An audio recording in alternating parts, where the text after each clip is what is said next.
कमरे की खिड़की। मेरा नाम अशोक है। मैं एक मिडिल क्लास फैमिली से हूँ। मेरी छोटी मोबाइल रिपेयरिंग की शॉप है। मेरे घर वालों ने मेरी शादी एक लड़की से तय कर दी। लड़की हमारे दादा के पास के गांव की थी। लड़की के माता पिता नहीं थे। उसे उसके मामा और मामी ने पाल कर बड़ा किया। घर वालों को लड़की पसंद आ गई थी। मैंने शुरुआत में टालने की कोशिश की। मुझे इस बात से थोड़ा ऐतराज था कि लड़की गांव की है, लेकिन मेरे घर वालों की आगे मेरी नहीं चली। मेरी शादी उसी से होना तय हो गई।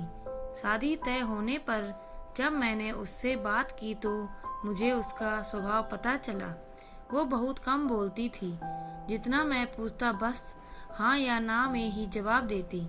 मैंने कई बार पूछा कि तुम इतना ही बोलती हो या मेरे सामने शर्मा रही हो।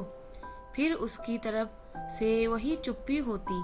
उसके मामा और मामी भी कहते हैं कि हमारी लड़की बहुत सीधी और कम बोलती है।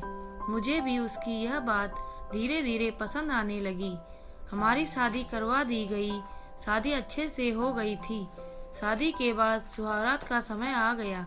मैं अब अपने जीवन की एक नई शुरुआत करने जा रहा था, जिसके लिए मेरे मन में कई विचार थे। इतने दिनों तक बात करने पर मैं उसका स्वभाव समझ गया था, इसीलिए मैं जानता था कि मुझे क्या करना है। मैंने उससे पहले बातें की। वो अभी भी बस मेरी बातों का हाँ और ना में ही जवाब दे रही थी। काफी समय से मैं उससे बात कर रहा था। मैंने उससे पूछा मैं उसे पसंद हूँ। वो हाँ कहती। थोड़ी घबराई हुई लग रही थी। थोड़ी देर बाद उसे पसीना आने लगा। मैंने कहा क्या हुआ, तुम ठीक तो हो?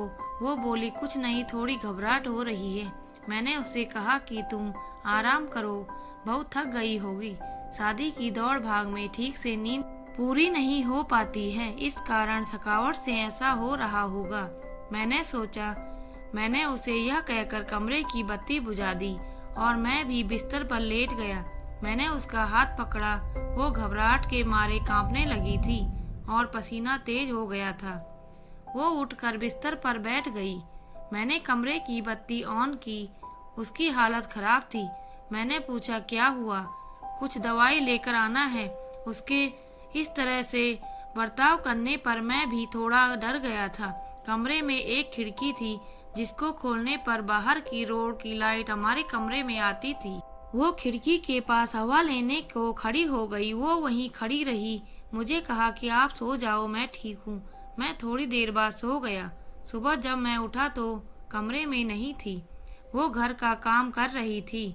उसकी तबीयत अब अच्छी ही लग रही थी, इसलिए मैंने फिर रात का जिक्र नहीं किया। अगली रात फिर मैं कमरे में गया तो उसने पहले ही खिड़की को खोल रखा था। मैंने उससे पूछा आप ठीक हो? उसने सिर्फ सर हिलाकर जवाब दिया।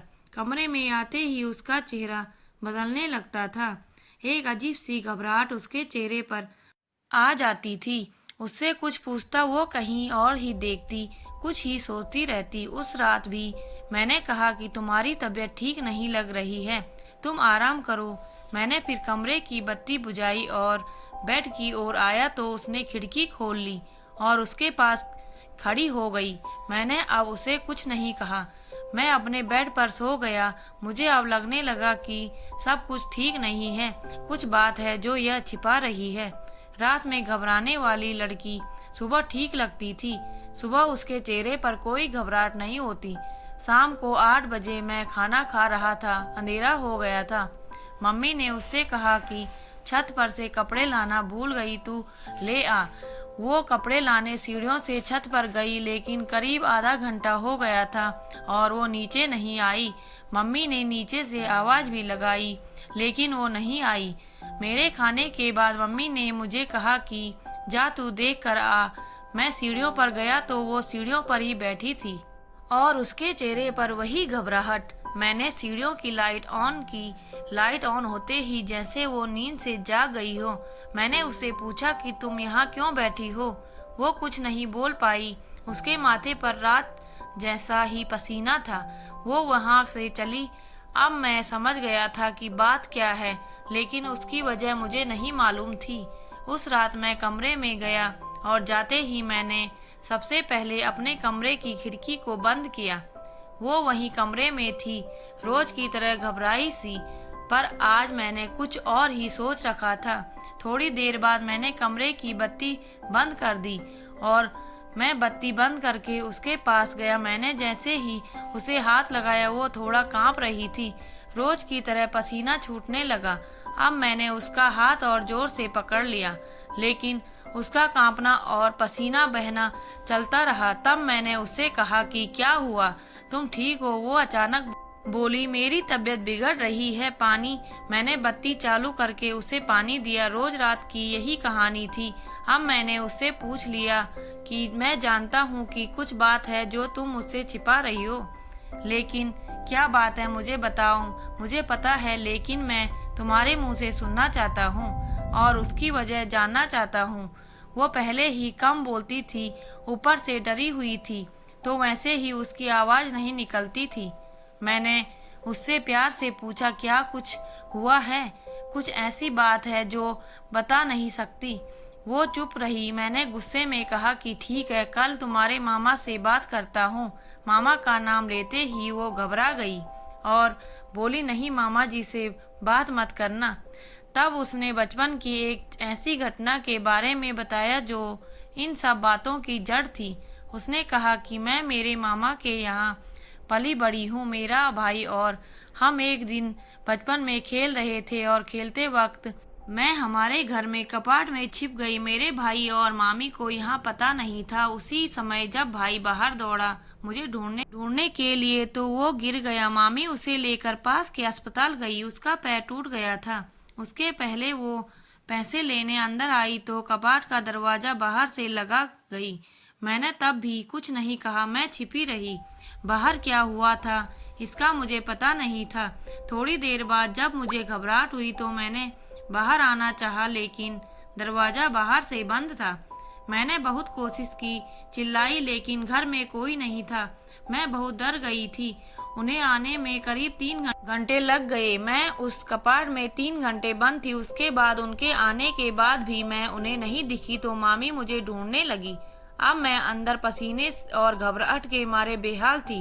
मामी को आवाज पर मैं फिर से जोर से दरवाजा बजाने लगी तो मामी ने मुझे बाहर निकाला। मैं जब बाहर निकली तो कांप रही थी। मुझे लगने लगा था कि मैं उस कपाट से बाहर आऊंगी या नहीं। आज भी अंधेरा मुझे उस दिन की तरह डराता है। कपाट पुराना था, इसीलिए कहीं कहीं से थोड़ा टूटा था, जिसमें मुझे सांस लेने में कोई प्रॉब्लम नहीं हो रही थी। बाहर क्या हुआ था इसका मुझे कोई पता नहीं था। मैं जब बाहर आई तो मुझे पता चला कि मैं इतने समय तक अंदर क्यों बंद थी। उस दिन से मुझे अंधेरे से डर लगता है। मुझे पसीना और घबराहट होने लगती है। मामी ने यह बात मामा को नहीं बताई थी, नहीं तो वो मुझे और भाई दोनों को पीटते। मुझे नहीं पता कि अब यह कब तक मुझे परेशान करेगा, लेकिन मामी को यह पता है, इसीलिए वो मेरा ध्यान रखती थी। यह सब सुनने के बाद मैंने कहा कि यह बात तुम पहले भी बता सकती थी। मेरी पत्नी बहुत ही सीधी थी और घटना के बाद शायद वो और भी डर गई थी। उसे लग रहा था कि उसकी यह परेशानी मैं समझूंगा या नहीं। कहीं मैं इस बात का मुद्दा न बना लूं कि शादी के पहले हमें नहीं बताया गया, इसीलिए वो छिपा रही थी। मैंने उसे फिर बड़े प्यार से समझाया, कहा कि उस समय जो हुआ उससे तुम्हें बाहर निकलना होगा। तुम्हारे अंदर के डर से हम दोनों मिलकर लड़ेंगे। मुझे पता है यह सब बोलना आसान है, करना मुश्किल, लेकिन मुझे पता है तुम कर सकती हो। अब इस कमरे की बत्ती तब तक बंद नहीं होगी जब तक तुम उसे बंद न करो, चाहे इसके लिए पूरी उम्र ही क्यों न लग जाए। मैंने पहली बार उसके चेहरे पर वो मुस्कान देखी थी। लग रहा था कि उसका कोई बोझ उतर गया। अंधेरा अब मेरे होते उसे डरा नहीं सकता। मैं उसका हाथ पकड़े रहता हूँ। धीरे धीरे मैं उसके इस डर को निकालने की कोशिश कर रहा हूँ और बहुत हद तक मैं सफल भी हो रहा हूँ। ऐसी कोई भी बात नहीं है जो हल नहीं हो सकती। व्यक्ति को सिर्फ प्यार और विश्वास चाहिए। बड़ी से बड़ी बात को सुलझाया जा सकता है। दोस्तों, यदि आपको हमारी कहानी अच्छी लगी हो तो प्लीज़ लाइक, कमेंट, शेयर और सब्सक्राइब जरूर करें। धन्यवाद।